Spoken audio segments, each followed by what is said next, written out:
Amen. On va faire la suite de la semaine passée. Ceux qui n'étaient pas là, ben, vous attendrez les messages sur Internet, ça s'en vient. Mais imaginez un instant qu'au Canada, il y a une seule chaîne de restaurants. Imaginez. Dans tout le Canada, une seule chaîne de restaurants. Disons McDo. Le gros luxe, là. Tu veux sortir ton épouse après 25 ans, dans notre cas, c'est 35 ans de mariage, ma chérie, cet été, au McDo. Il y a une seule chaîne de resto. Il y a un gros débat, là.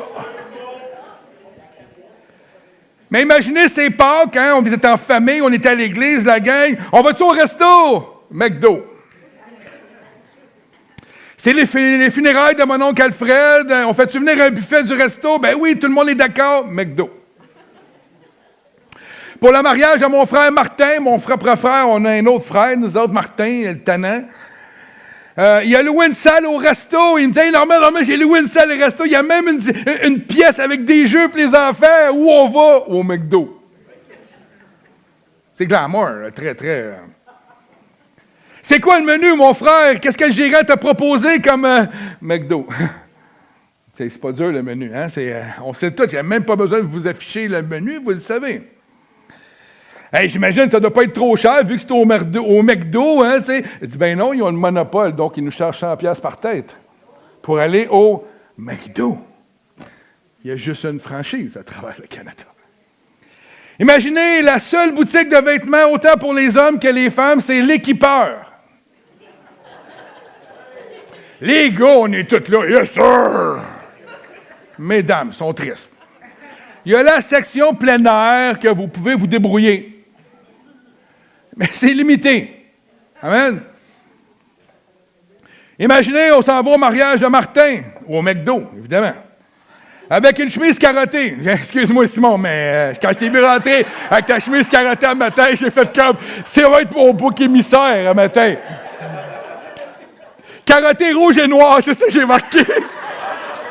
Tout est dans tout, amen? Et des bottes avec un bout en acier. Non, t'as pas ça, mais t'as pas de cape d'acier un matin. Hein? Sylvain doit en avoir des capes d'acier. Il est où? Il y a des capes d'acier, Sylvain.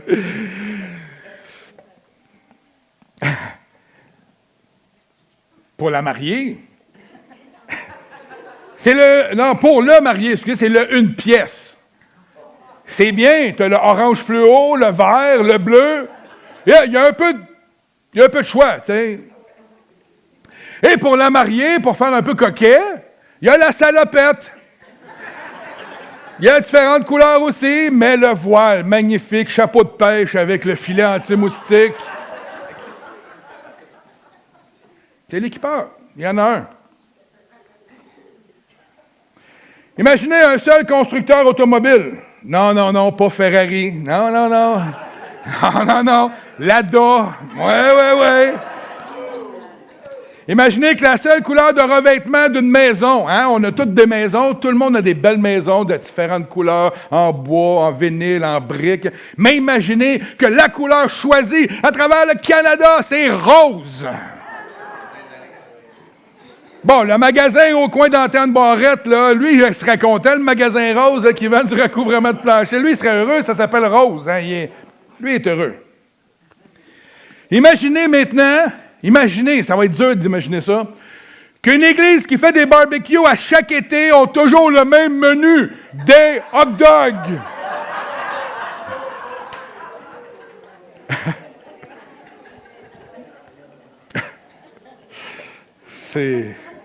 C'est la spécialité de la maison. Hein? Non. Mais là, on le brise un peu cette année. Sauf que quand nous, les hommes, on va le faire, on va revenir aux vraies affaires, aux traditions. Mais on va peut-être upgrader sa saucisse. Là. On va peut-être trouver quoi au Costco, quelque chose.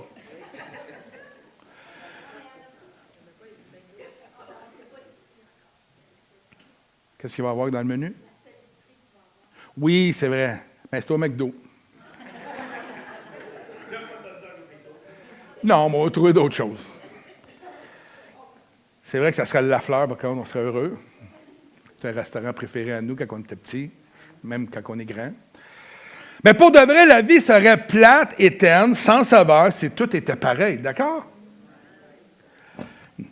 C'est la raison pour laquelle le Seigneur nous a créés tous différents, et non seulement nous sommes différents, mais comme nous avons vu la semaine passée, nous avons en nous une panoplie d'émotions, de sentiments qui accompagnent chaque moment de notre vie. C'est la beauté de la chose. Imaginez, on avait une seule émotion, la colère. Si tu vas à l'hôpital, ta femme accouche d'un beau petit bébé, tu es en colère. Chérie, je t'aime!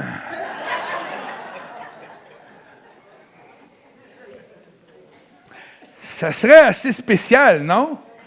Pensez-y. Et là, je me paye la traite, je peux en mettre, là, tu sais. Mais c'est ça qui est la beauté de la chose. Dieu nous donne des émotions. Il nous amène à être sensibles à toutes sortes de choses pour toutes sortes de moments de notre vie.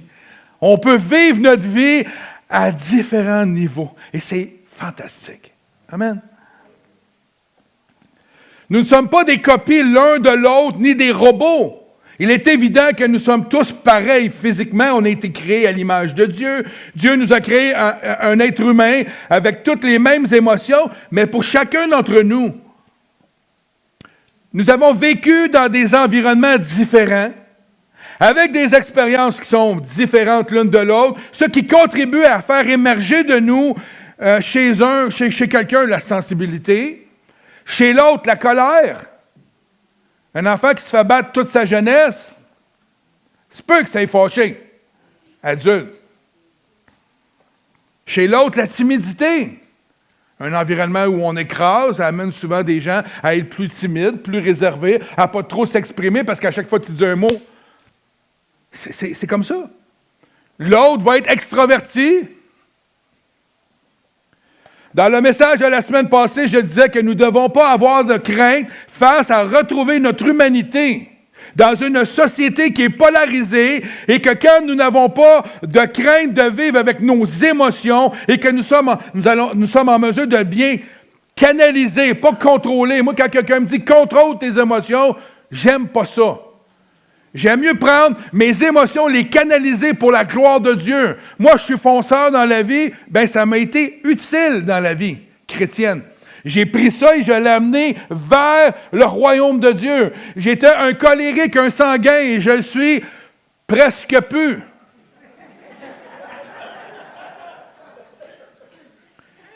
Mais j'avais le choix de le laisser aller à une colère extrême et à continuer de m'enfoncer dans la colère et dans tout ce qui accompagne la colère, ou bien de le canaliser pour le royaume de Dieu. Mais le canaliser, c'est encore là, ça nous montre que c'est nous. On canalise nos émotions. Mais la réalité, pour moi, canaliser ses émotions, c'est de permettre à Dieu d'être humble devant lui et de lui exposer mes émotions, lui exposer mes faiblesses aussi à travers mes émotions, afin que lui vienne prendre le contrôle et que lui vienne me diriger, me montrer comment je peux vivre avec l'individu émotionnel, avec l'individu que je suis. Et c'est ça la beauté dans le royaume de Dieu. Donc le titre, c'est « L'Église n'est pas une franchise ». On a parlé la semaine passée de retrouver notre humanité. Et cette semaine, on va aller dans l'Église n'est pas une franchise. Et vous allez voir pourquoi je vous ai amené la dimension des émotions, de notre personnalité, de laisser jaillir ça. Parce que c'est la même affaire au niveau des églises. Chaque église a sa personnalité. Chaque église doit développer sa mission, sa vision et ce que Dieu a pour elle. Il y a un constat à faire autour de nous, l'espèce de constat du moule. Tout le monde doit être moulé pareil. Ah, mais Rose n'est pas là, mais quand on s'en vient, il y a une pancarte dans le rang double. Moule à poule. Vous l'avez déjà vu? C'est une pancarte jaune, c'est pas marqué moulé pour poule, c'est marqué moule, on comprend ce qu'il veut dire, mais c'est marqué moule à poule. Fait qu'à chaque fois qu'on passe devant, ça me fait penser au moule. On moule des poules, nous, chez ce monsieur-là, moule à poule. Mais le constat du monde, pourquoi je vous dis ça? C'est juste, c'est dans ma tête. Hein? Mais c'est ça le constat, c'est qu'aujourd'hui, le monde est moulé d'un seul moule, et quand tu sors de ce moule-là, tu es vu comme un extraterrestre. La preuve, on est tous vus comme des extraterrestres, parfois dans notre société. La société actuelle polarise. Soit nous sommes tous pareils, uniformisation, soit nous sommes rejetés. Et malheureusement, et je dis bien malheureusement, et non pas toutes les églises, mais des fois, l'Église a copié ce modèle. Je pense, sans le savoir, on vit dans un monde comme ça. Donc, on peut aussi amener ça avec nous, aussi dans l'Église. On évalue le succès au nombre de membres. Le mythe de la grande Église. Et attendez, écoutez bien ce matin, j'ai rien contre les grandes églises. Il ne faut pas que le monde parle d'un pasteur. Non, ça n'a aucun rapport. Je connais des tonnes de pasteurs qui sont dans des grandes églises, puis gloire à Dieu, ils font un travail extraordinaire. On évalue le succès souvent sur le nombre. Et on pousse pour que tout le monde rentre dans le même moule. Romains 12,2 dit « Ne vous conformez pas au siècle présent ». Et le mot « conformer », je vais essayer de vous le prononcer, je pense que je l'ai mis sur l'écran. Est-ce qu'il y a du monde qui est capable de prononcer ça correctement? C'est ça, vous le faites bien. Le souche, c'est souche kématio. En tout cas, quelque chose de même. Amen? Vous allez rêver à ça cette nuit.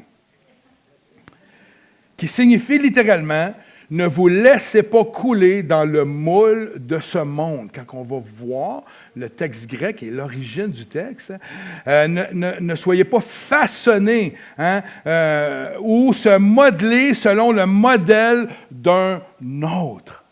La parole est en train de dire « Essaye pas d'être modelé comme l'autre, essaye pas de... » Non, tu es unique. Tu es Martin. Tu ne peux pas être quelqu'un d'autre, c'est toi. Puis quand on essaie d'être quelqu'un d'autre, on n'est jamais libre. On n'est jamais bien. On ne peut pas être comme un autre.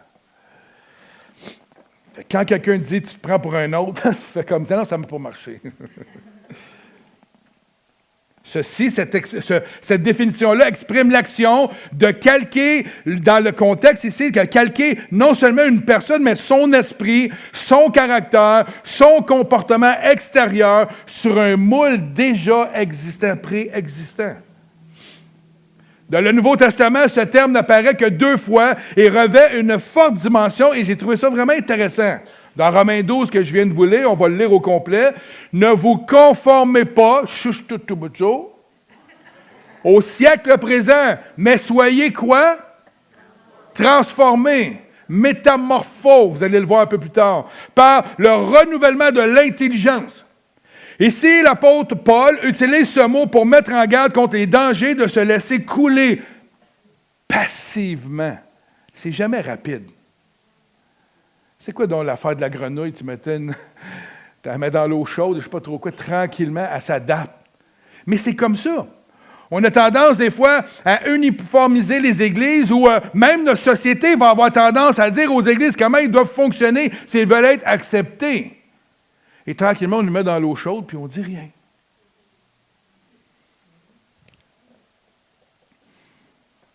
On n'a pas à se laisser couler passivement dans le moule des valeurs changeantes du monde extérieur.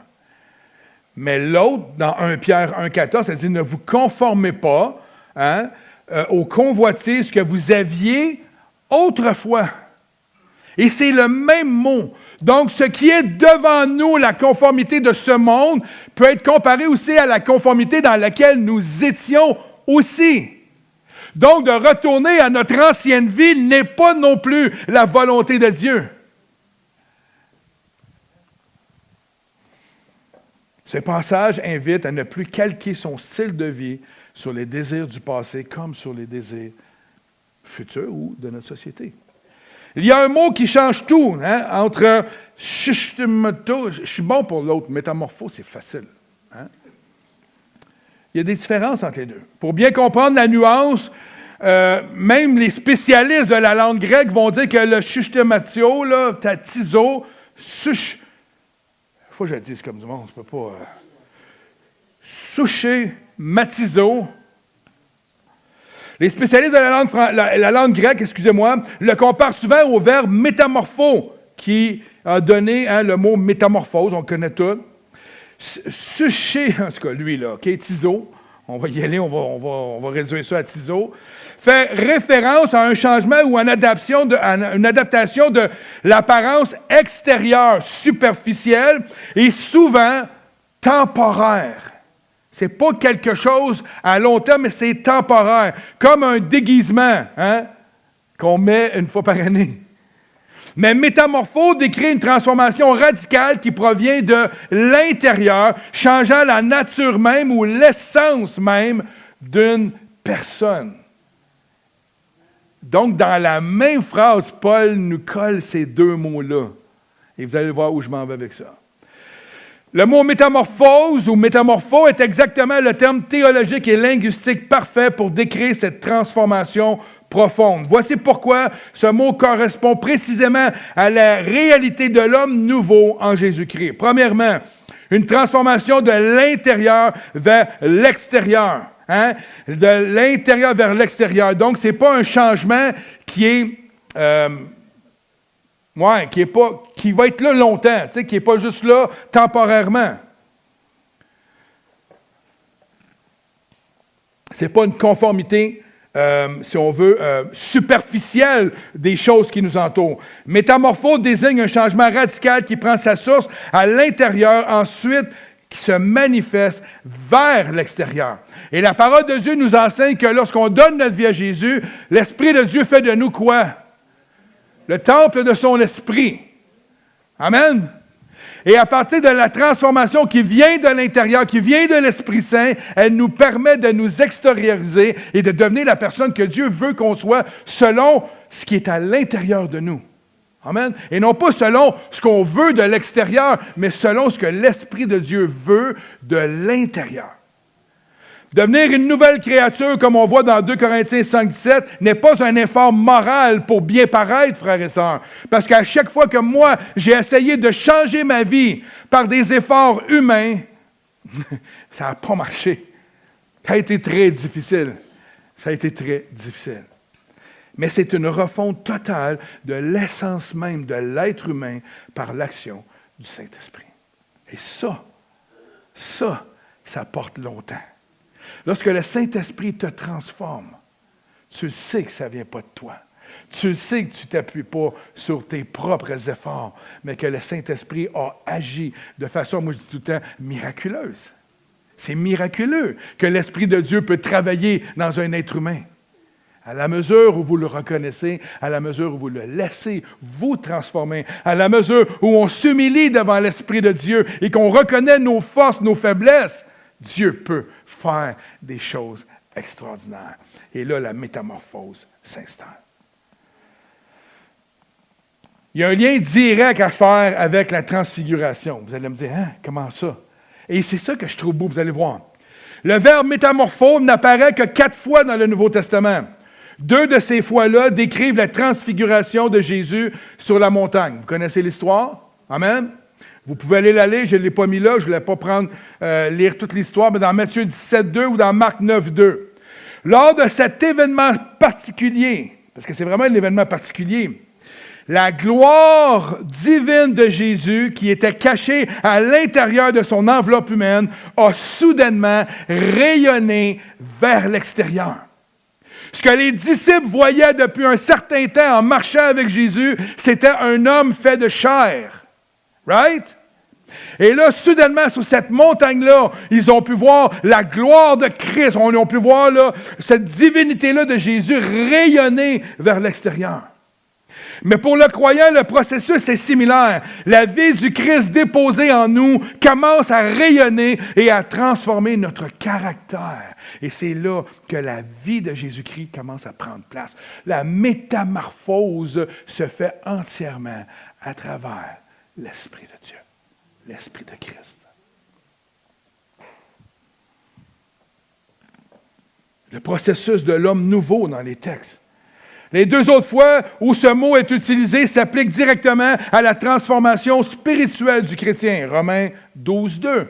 mais soyez transformés, soyez métamorphosés par le renouvellement de l'intelligence. Et j'aime tellement ce bout-là.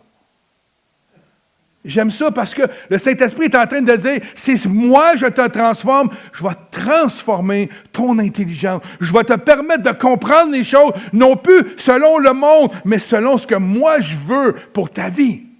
La parole de Dieu va devenir claire. Tu vas comprendre les choses, mais à ma manière. Amen. Paul utilise ce mot en contraste direct avec le ciseau. Il demande de ne pas se laisser mouler par le monde, mais de laisser Dieu opérer une métamorphose dans nos pensées. Dans 2 Corinthiens 3, 18, ça dit ceci. Nous tous, amen, tous, y a-t-il une exception? Non. Nous sommes transformés, métamorphos encore, à la même image de gloire en gloire, comme par le Seigneur, l'Esprit. On dit souvent, Seigneur, on veut nous aussi aller de gloire en gloire. On en parle, on le chante. On veut cette chose-là. Mais ça passe par une transformation intérieure. Pas par calquer quelqu'un dans l'Église qui serait extraordinaire. Oui, on peut. Paul il dit de devenir ses imitateurs. C'est ça? C'est pas, oui. Mais elle dit, c'est parce que, en tout cas, bref, dans ma tête, ça va vite.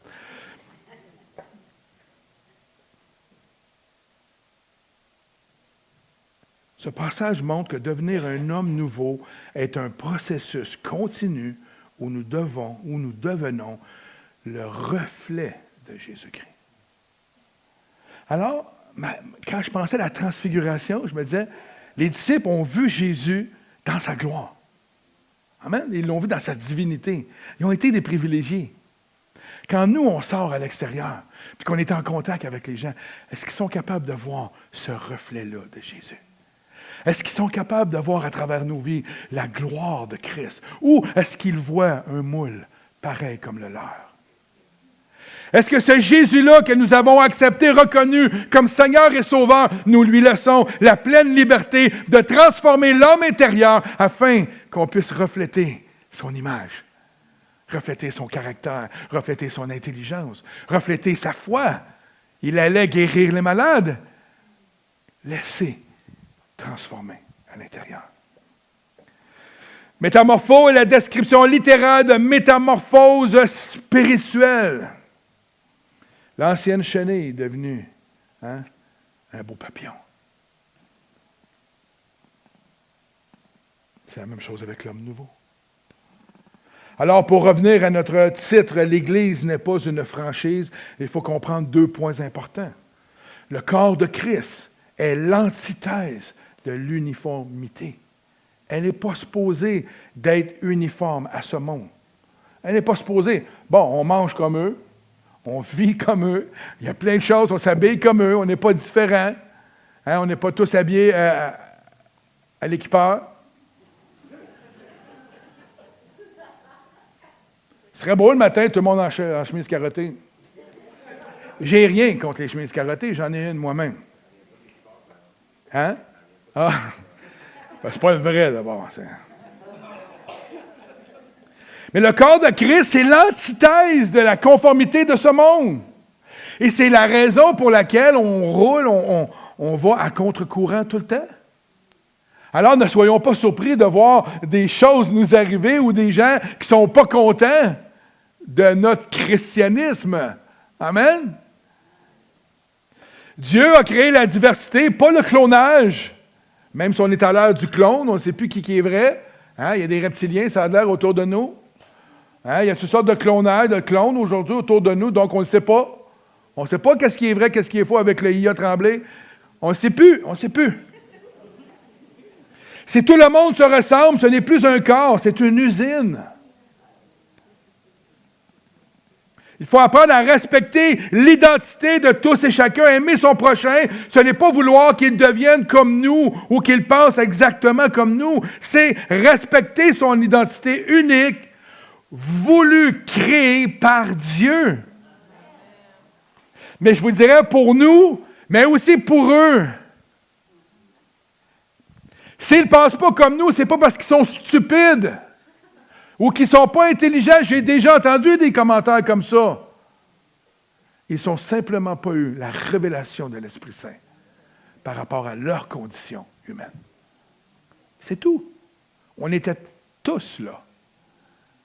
J'aurais aimé ça de connaître Max avant. Ben, oui puis non, là. Comme ami. Pas comme ennemi, hein? Même chose avec lui, là, regardez. Il est gros. Non, mais c'est... 1 Corinthiens 12, 14, 20. Si le corps entier était œil, où serait l'ouïe? Imaginez, on est tous des œils. Il n'y aurait pas eu de gala hier. On avait besoin des mains, on avait besoin des pieds, on avait besoin de la bouche, du tannant en avant, on avait besoin des gens en cuisine pour laver la vaisselle. On n'avait même pas besoin d'eau. Il dégoûtait tellement que l'eau, elle se renouvelait. En passant, Cassie, as-tu une question? Non? Tout est beau? La richesse de l'Église, frères et sœurs, réside dans ce qui nous différencie, pas dans ce qui nous uniformise. Oui, ce qui nous uniformise, c'est Jésus. Mais dans ce corps, il y a toutes sortes.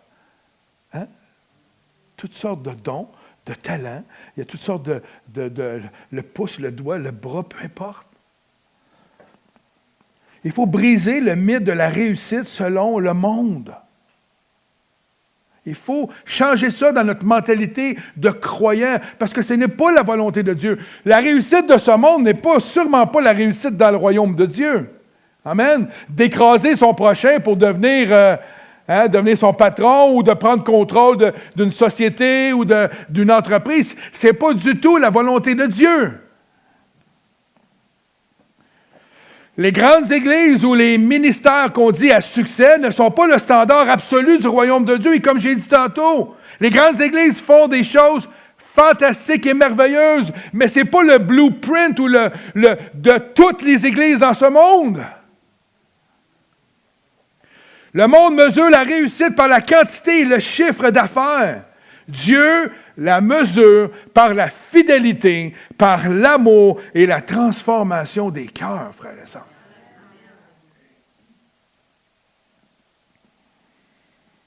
Le danger de copier, de vouloir faire comme les autres églises, c'est renier l'identité locale et l'appel spécifique que Dieu a donné à votre communauté.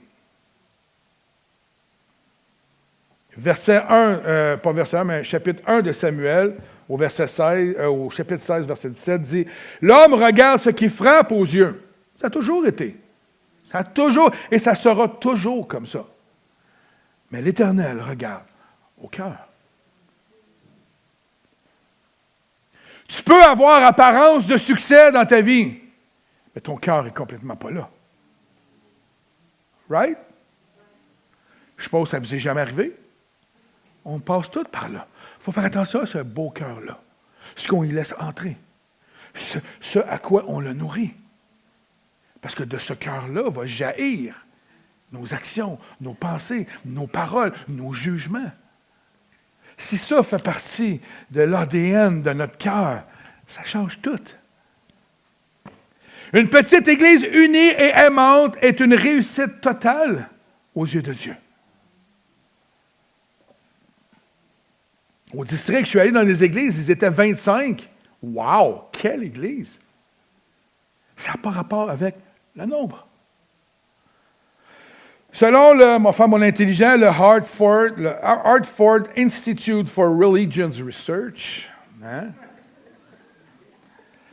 Écoutez ça, les recherches aux États-Unis. Leur recherche démontre que 70% des églises évangéliques aux États-Unis, écoutez là, 70% à ce jour-là, constituent une église de 100 personnes. Et 20% des églises ont moins de 100 membres. Donc, on est rendu à 90%, il reste 10%. Et dans les 10%, il y a environ 8,5%, 9,5%, attends un peu, On va faire le calcul, je ne l'ai pas mis là.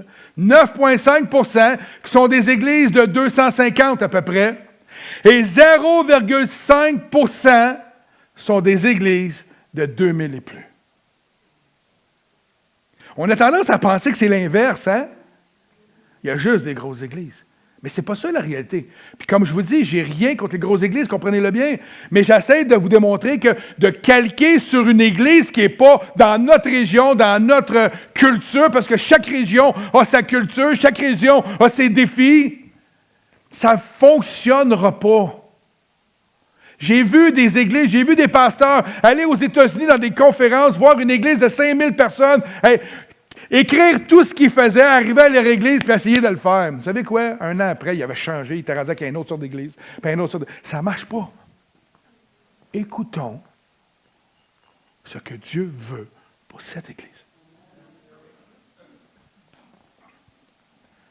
Une église de 4000, écoutez ça, là, équivaut, une église de 4000 dans une ville, équivaut à 65 petites églises de quartier ou de ville ou de village qui contribuent à un plus grand impact, selon encore the Institute of Religion, là, qui crée un plus grand impact parce qu'elle touche une plus grande superficie. Une église dans une communauté a un impact si elle a un cœur communautaire, si elle décide d'être un phare, si elle décide de ne pas juste se réunir et se concentrer sur elle, mais qu'elle est là pour sa communauté. 65 églises dans 65 villes différentes, ça a un impact.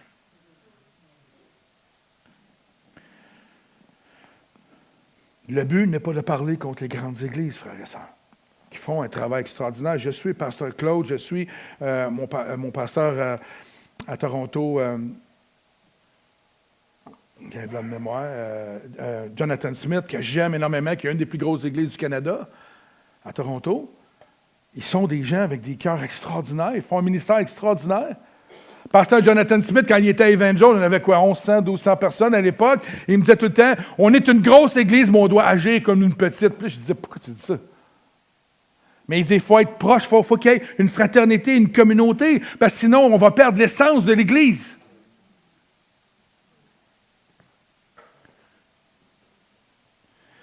Que tu sois une grosse église ou une petite église, tu n'es pas ni plus ou ni moins vivante et impactante. Un nouveau mot, dictionnaire normand.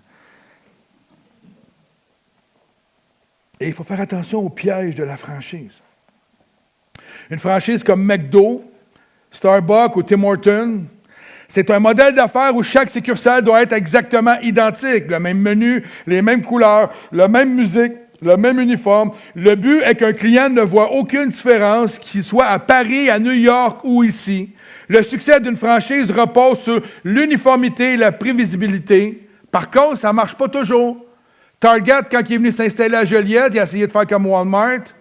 Ça n'a pas fonctionné.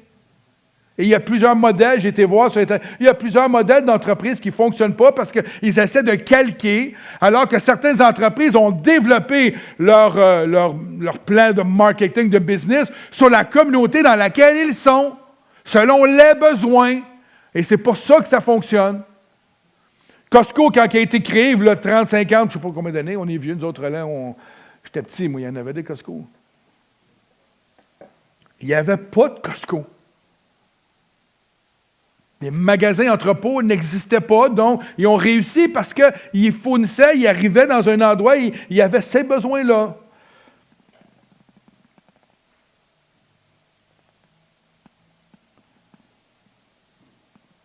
Il y a un danger actuellement à tout mettre nos églises dans la même couleur, dans le même moule.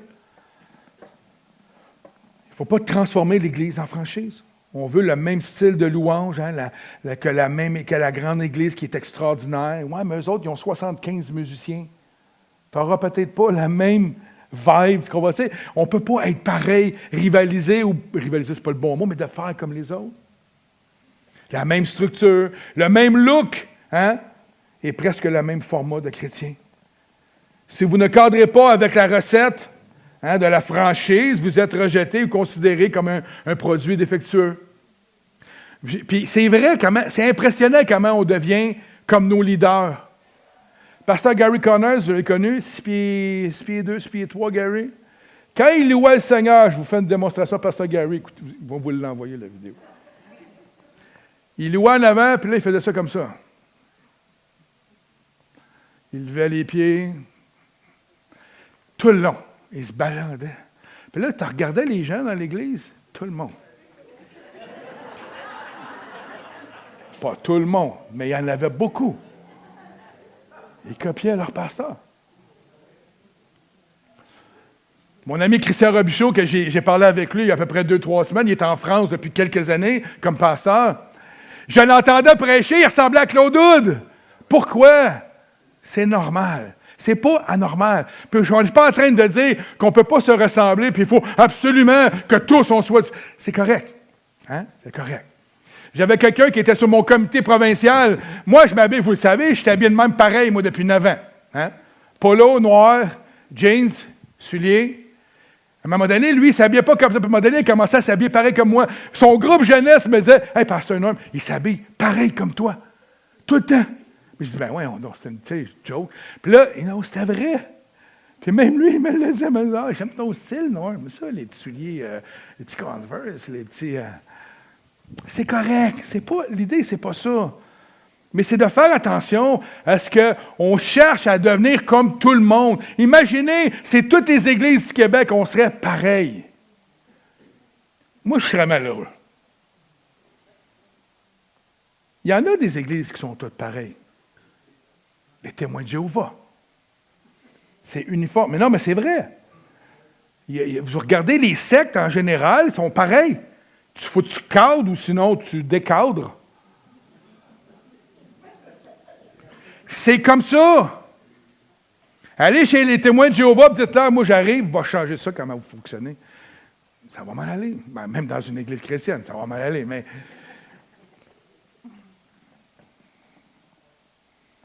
Pas parce qu'on est différent, qu'on n'est pas efficace, qu'on est défectueux, qu'on n'est pas la bonne affaire. Mais ce matin, j'aimerais nous rappeler une vérité fondamentale. L'Église de Jésus-Christ n'est pas une franchise. En même temps, j'aimerais ça, que toutes les églises du monde entier, ce soient des églises de Jésus-Christ. Dieu n'ouvre pas des succursales. Il suscite des communautés locales uniques. Le royaume de Dieu ne produit pas des clones, il restaure des êtres humains. Il les transforme dans toute leur diversité. Je suis allé à Dallas, aux États-Unis. Il y a peut-être, je ne sais pas, j'étais directeur jeunesse, avec tous les directeurs jeunesse du Canada. On s'en va là-bas parce qu'il y a une grosse conférence pour les pasteurs, puis en même temps, ils vendent du matériel. Là, c'est un distributeur, là, je ne me souviens plus comment il s'appelait. Ils vendaient du matériel pour la jeunesse, puis on voulait aller voir. Puis nous, on avait traduit du matériel au Canada, puis il était pour distribuer notre matériel aux États-Unis. Bref, on s'en va là-bas, on fait la conférence, et dans le jour, on décide d'aller visiter une église dans le centre-ville de Dallas.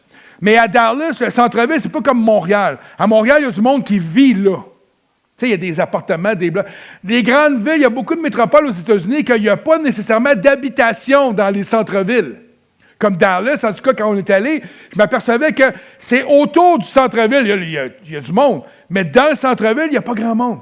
Et il y a un gars, je ne me souviens même pas de son Erwin, lui, là, il venait de l'Alberta.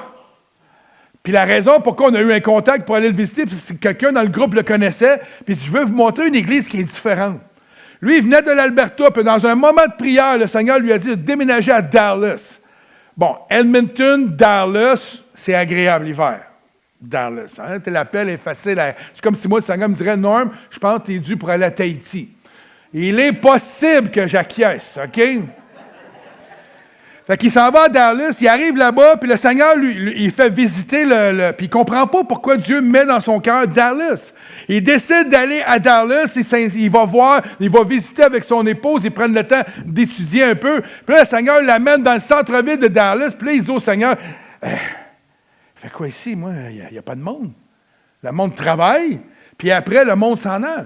Puis le Seigneur lui a dit, le monde, pour quitter la ville, ça leur prend 2 heures parce qu'il y a du trafic, il y a des embouteillages. Et il dit, tu vas partir une église dans le centre-ville pour les hommes et les femmes d'affaires du centre-ville.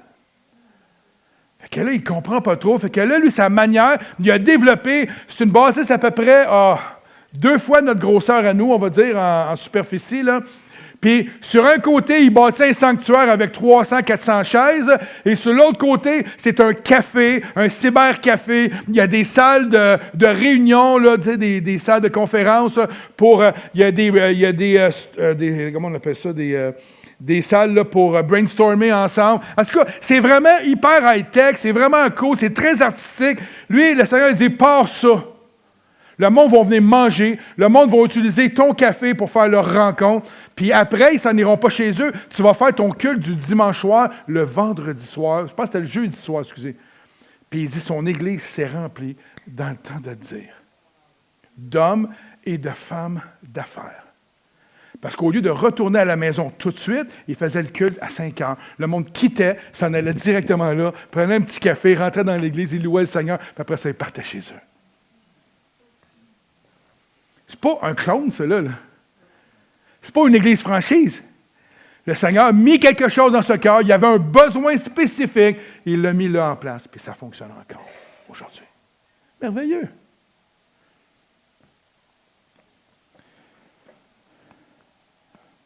Il y a un livre qui s'appelle « Le mythe de la sauterelle », très intéressant, qui parle un peu de cette dimension-là, de faire attention, de ne pas se cloner comme Église, de ne pas avoir... C'est Karl Vathers qui a écrit ce livre-là. Il va dire ceci, « Jésus ne nous a pas donné une Église franchise clé en main, ni des ressources illimitées pour que nous soyons tous pareils. » Quand même intéressant. Puis il y avait une tonne de citations, j'avais le goût de vous les mettre, mais là, un moment donné. L'Église doit retrouver son essence. Je parle individuellement, son identité, selon le lieu où elle se situe et découvrir ses émotions et son humanité par laquelle Jésus-Christ lui-même s'est fait homme et utilise les hommes pour faire rouler son Église. C'est nous qui l'utilisons, avec qui on est fait, comment on est fait, pour amener le royaume de Dieu sur terre. Dans nos faiblesses, dans nos forces, dans nos émotions, chacun d'entre vous ici, vous contribuez toutes à votre manière à répandre Jésus-Christ dans notre société. On a des gens de toutes, des gens qui travaillent dans la construction, des gens qui travaillent dans le domaine de la santé, des gens qui travaillent chez les pneus Firestone, des gens qui travaillent partout. Et au McDo... Non, mais imaginez si on travaillerait tous à Firestone. Non, on pourrait évangéliser Firestone. Mais non, on peut être partout à la fois. Parce qu'on a des dons, des talents, des appels différents. Et c'est ce qui nous amène à aller partout. J'achève. On va demander au groupe de louanges de revenir tranquillement.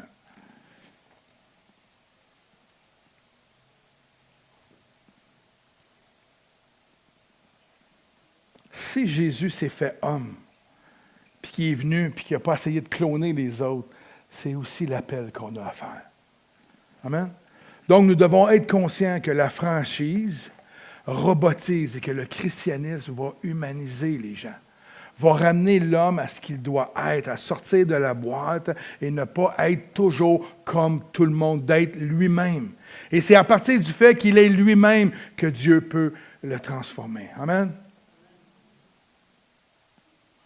Deuxièmement, le catalogue versus le corps. La diversité des membres contre l'uniformité de la franchise. Ce n'est pas un catalogue, l'Église. On choisit ce qu'on veut. On est ce qu'on est dans l'Église où on est. Et à partir de là, on peut développer quelque chose d'extraordinaire. Il faut changer aussi la dimension des critères de réussite, le chiffre d'affaires dans une franchise versus la fidélité et le cœur selon Dieu. Moi, ce que j'aime voir chez un croyant, c'est que son caractère est transformé, que sa personnalité profonde est transformée, qu'il est capable de s'enraciner pas sur l'Église, sur Jésus-Christ. au milieu d'une Église et qui puisse contribuer à faire enraciner les autres en Jésus-Christ. L'Église, c'est le vaisseau dans lequel nous, on vient ici, semaine après semaine, pour être encouragés, pour être propulsés à aller plus loin avec lui, à être édifiés dans notre foi. Mais chacun d'entre nous, on doit contribuer à cette Église-là. Pas le pasteur seulement, pas seulement le groupe de louanges, pas seulement les diacres.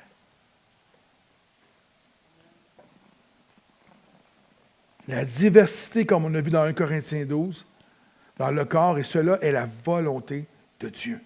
Et nous devons apprendre à respecter cela.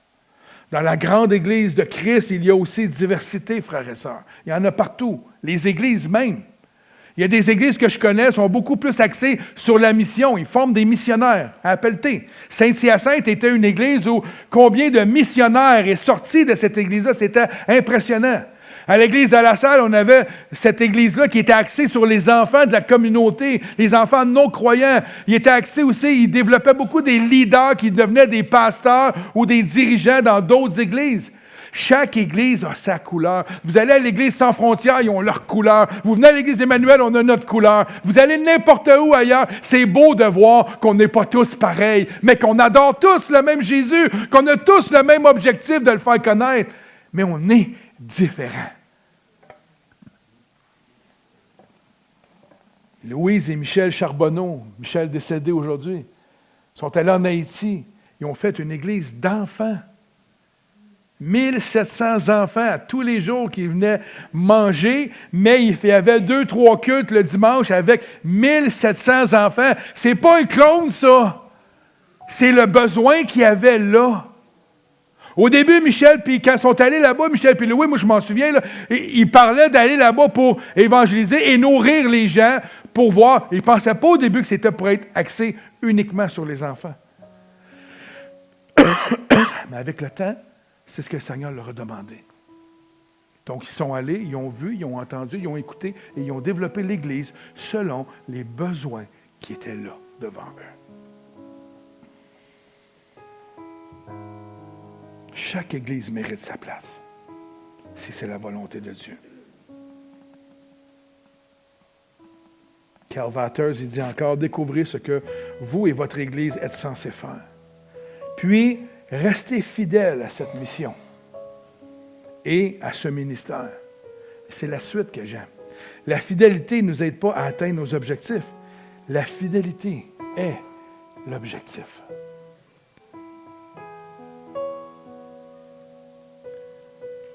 C'est facile de tomber dans copier l'autre. Restons nous-mêmes. Cherchons, vous êtes ici à l'Église Emmanuel, bien cherchez à faire profiter l'Église Emmanuel de qui vous êtes, vos dons, vos talents. Le gala des Sarah, comme on a fait hier, il y a 90 personnes impliquées dans l'Église sur 160 qui fréquentent l'Église. C'est quand même très élevé. C'est un très beau ratio.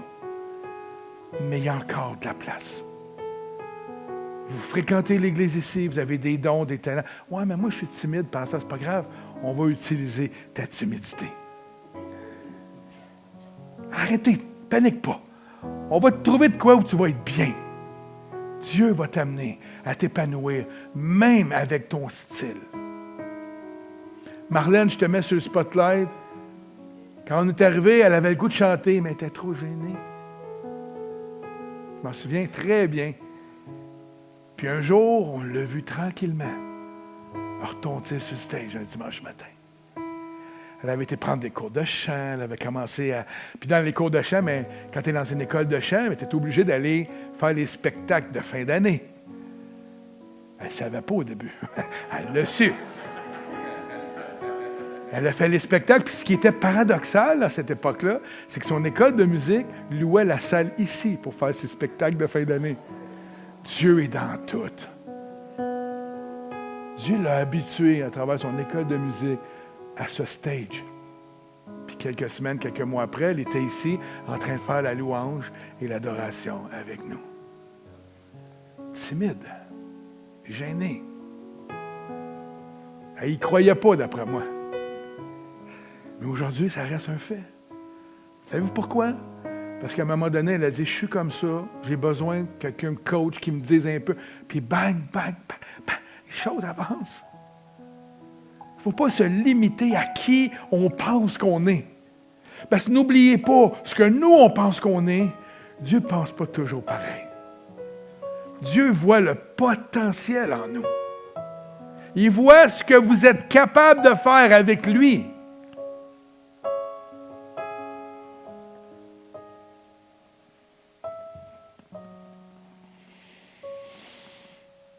Je vais rester là ce matin. J'avais d'autres notes, mais j'aimerais qu'on puisse se lever ce matin.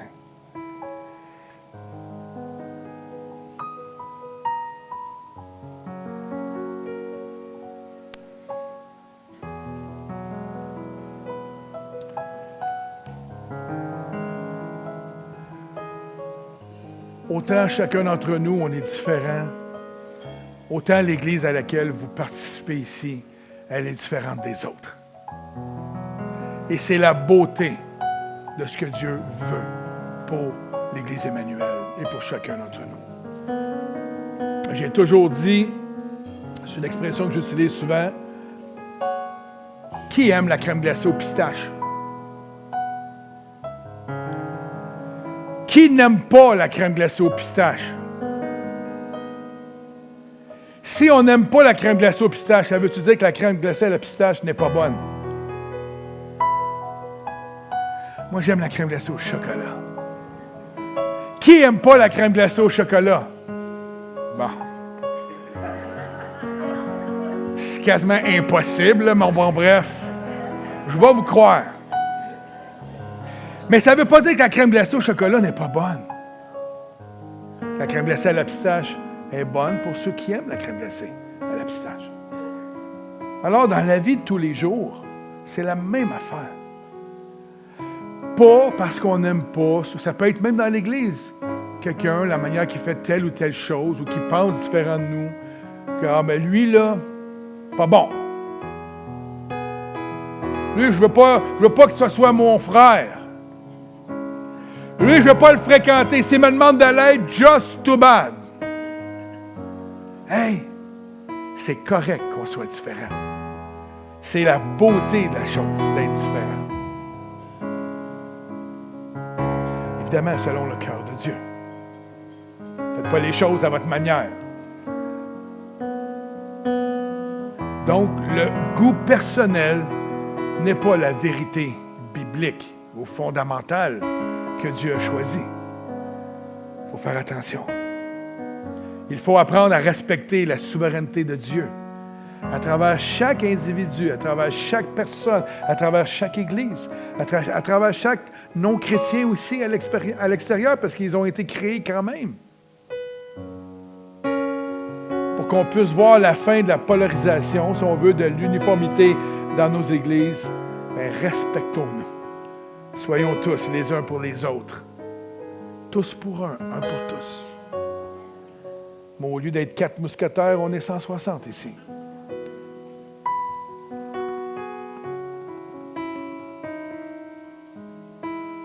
Me donnez-vous 2 minutes? Vous êtes debout, hein? All right.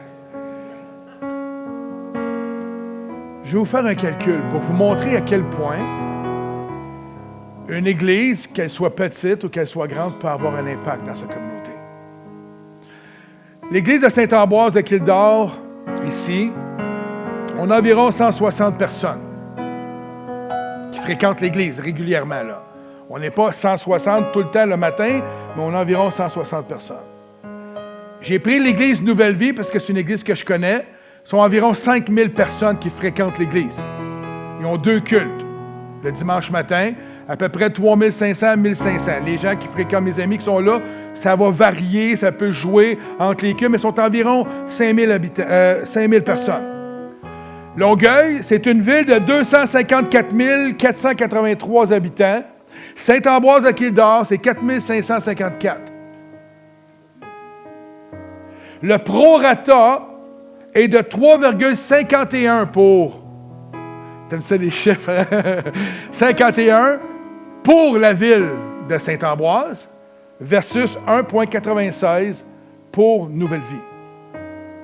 Ce que Nouvelle Vie dégage, fait beaucoup de choses. Ben oui, ils ont des ministères extraordinaires, tout ça, mais c'est juste pour vous montrer que des fois, on a tendance à croire que les petites églises, je connais des églises comme à Amqui, 5 000 habitants, à peu près 4 000 habitants, puis avec le pasteur Denis, qui vient de l'église ici d'ailleurs, sont environ 90 personnes. C'est très, très bon. Alors, c'est quoi le succès? On s'en fout des chiffres. Nouvelle Vie remplit un mandat bien particulier parce qu'ils rayonnent aussi à l'international, parce qu'ils peuvent le faire, ils ont le moyen de le faire avec la quantité de gens. Nous, on touche on touche la région ici. Les régions encore catholiques, très catholiques dans leur mentalité. Donc, on arrive, nous, ici, on est plus encore en train de défricher pour Jésus-Christ. Il ne faut pas minimiser l'impact que nous, on peut avoir dans une communauté comme la nôtre. Amen. Puis ça se fait avec chacun d'entre vous, selon votre personnalité, selon vos attitudes, selon votre sensibilité ou votre force, selon que vous êtes introverti ou extraverti, selon que vous soyez horizontal ou vertical.